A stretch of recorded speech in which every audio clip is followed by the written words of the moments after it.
Luke 21 verses 20 to 24. The destruction of Jerusalem. But when you see Jerusalem surrounded by armies, then know that its desolation is near. Then let those who are in Judea flee to the mountains, let those who are in the midst of her depart, and let not those who are in the country enter her. For these are the days of vengeance, that all things which are written may be fulfilled. But woe to those who are pregnant and to those who are nursing babies in those days. For there will be great distress in the land and wrath upon this people. And they will fall by the edge of the sword, and be led away captive into all nations. And Jerusalem will be trampled by Gentiles until the times of the Gentiles are fulfilled. Luke 21 verses 25 to 28. The coming of the Son of Man.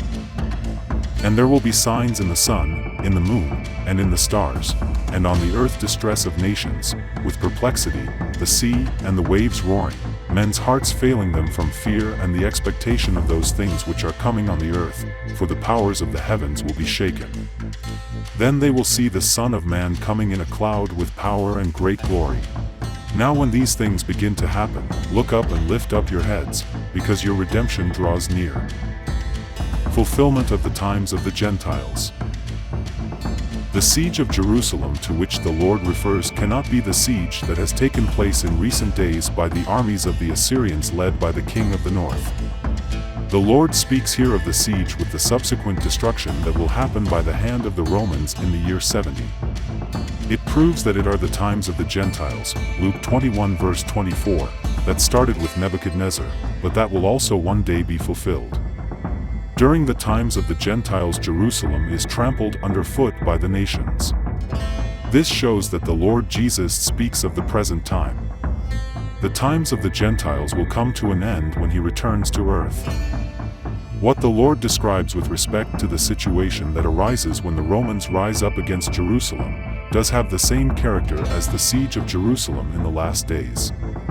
In the last days, Jerusalem will also be trampled underfoot and destroyed, but shortly thereafter saved from distress by the coming of Christ from heaven on earth.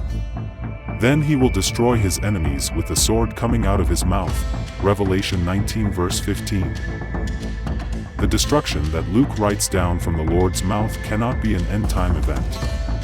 The destruction was followed by the humiliation of the Jewish capital, which was then occupied by one nation after another. This continues until the term God has set for the domination of the Gentiles has come to an end. This is typically something for our evangelist. Matthew and Mark speak of the abomination of desolation, Matthew 24 verse 15, Mark 13 verse 14, which can only be about the last crisis. Although the circumstances are like those on the day the Son of Man is revealed, Luke 17 verse 30, here it is about an imminent event.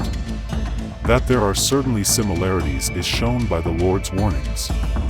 As in view of the last days, the Lord warns here not to lose any time and to flee from the advancing enemy, Luke 17 verse 31.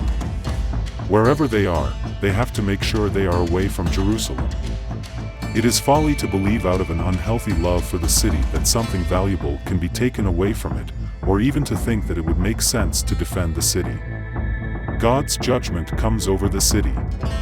Therefore it is not only unwise, but also disobedient to be guided by any connection with the city.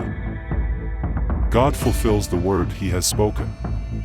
He has said that if the city continues to resist him, he will destroy it. The Lord Jesus foretold it, Luke 20 verse 16. Revenge will hit all life, even in its earliest stages.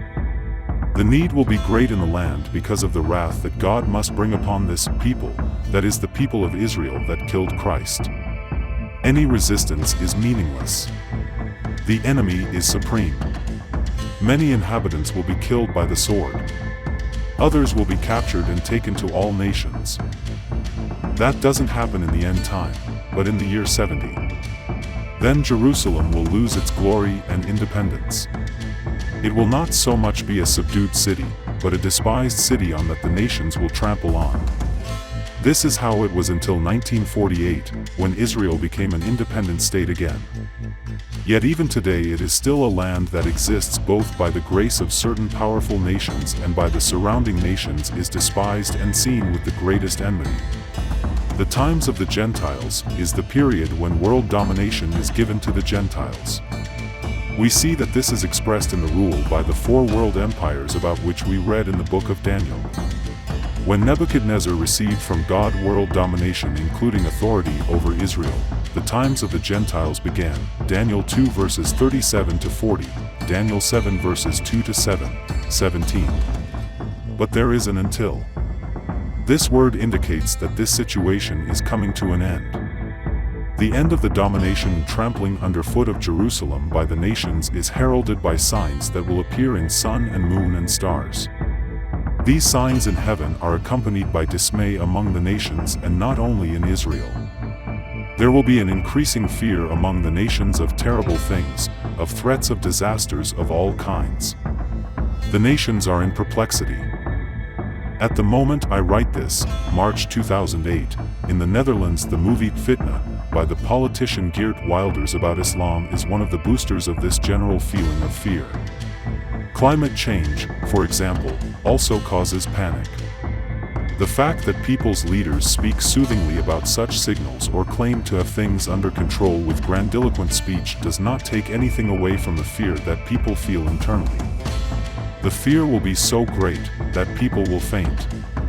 They see the threat of doom greater and greater. They will try to do everything to turn the tide, but it will turn out to be useless. They have to do with forces in the heavens, spiritual forces. People have surrendered themselves to them because they have excluded God. The greatest disaster that will hit them is the coming of the Son of Man. They will see him come in a cloud, Daniel 7 verse 13, the sign of his glory. He will then reveal power and great glory. They despised the baby in the manger, wrapped in cloths. They did not want him, and rejected him, and killed him. Then they will stand face to face with him, Revelation 1 verse 7, and will not escape.